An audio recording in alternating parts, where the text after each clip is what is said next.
Parfois, je ne suis pas exigeante et je me sens que je trahis mon métier. Enfin, c'est gai de le faire de façon exigeante, ce métier. Sinon, c'est pas gai. Sinon, c'est un peu déprimant.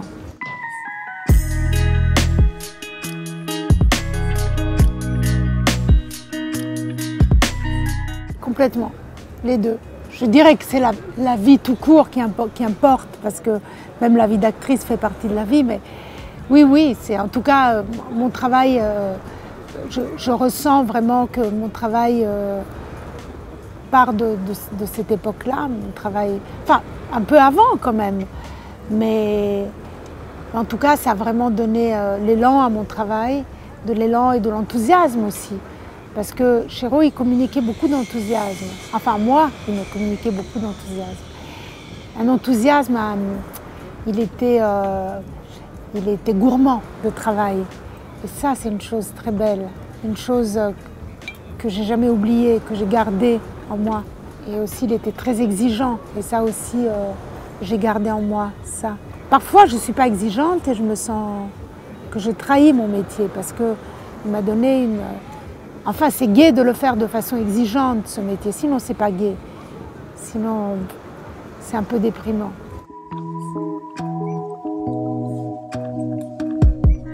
Ouais, complètement, oui. Et une joie de l'effort aussi.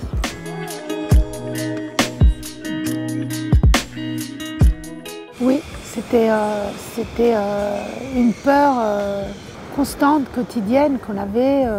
Parfois même irraisonnée. Tout d'un coup, on se disait, mais si j'ai serré la main à quelqu'un, on savait, la transmission, on ne savait pas. Et puis après, on couchait 100 mètres de capote, on faisait n'importe quoi. C'était vraiment une époque où même notre panique nous faisait faire n'importe quoi.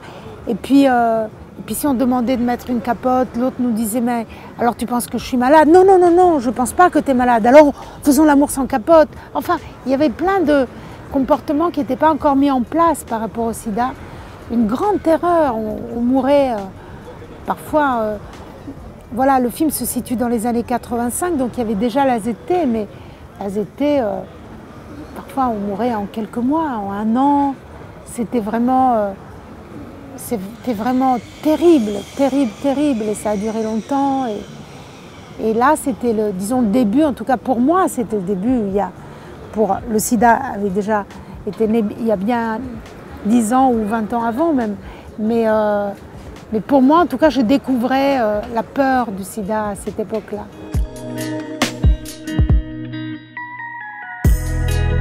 Elle jouait mon amoureuse dans un film de Dominique Moll, Seules les bêtes. Et je l'ai découverte la première fois, elle faisait une audition pour Dominique. Et moi, je donnais la réplique à plusieurs jeunes filles. Et quand elle a fait l'audition, j'étais vraiment époustouflée par sa beauté. Mais bon, comment sa beauté, qu'est-ce qu'elle en faisait de sa beauté? Parce que la beauté, c'est pas si intéressant que ça au cinéma. Enfin, non. Alors que là, non seulement c'est une beauté de cinéma, mais elle accepte parfois de ne pas être belle. Elle accepte de rougir, elle accepte de perdre le contrôle. Et je l'ai ressenti ce jour-là. Et puis ensuite, j'ai fait faire beaucoup d'auditions pour voir si vraiment elle a accepté de perdre. En fait, après, on a fait le film ensemble. Et ça s'est très bien passé. Et on s'est embrassés. On était un couple d'amoureuses. Elle était, voilà. Et après j'ai fait faire beaucoup d'auditions quand même pour mon film, parce que malgré tout, je voulais être sûre qu'elle acceptait vraiment de perdre le contrôle et d'aller dans des endroits un peu dangereux d'elle-même. Et elle a énormément travaillé, et voulu, désiré ce rôle.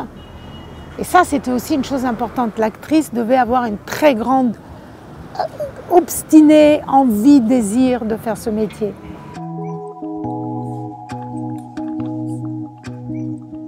Sur le papier, c'était plus moi, c'était un personnage. Donc, il y a plein d'étapes qui font que du matériel brut du début, après, on va ailleurs.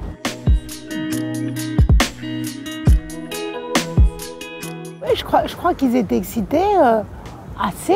Enfin, après, ils n'avaient pas des rôles, on ne peut pas dire que c'était les rôles de leur vie. Bon, J'en sais rien quoi, moi j'étais très excitée en tout cas, très très excitée. Je les trouve magnifiques.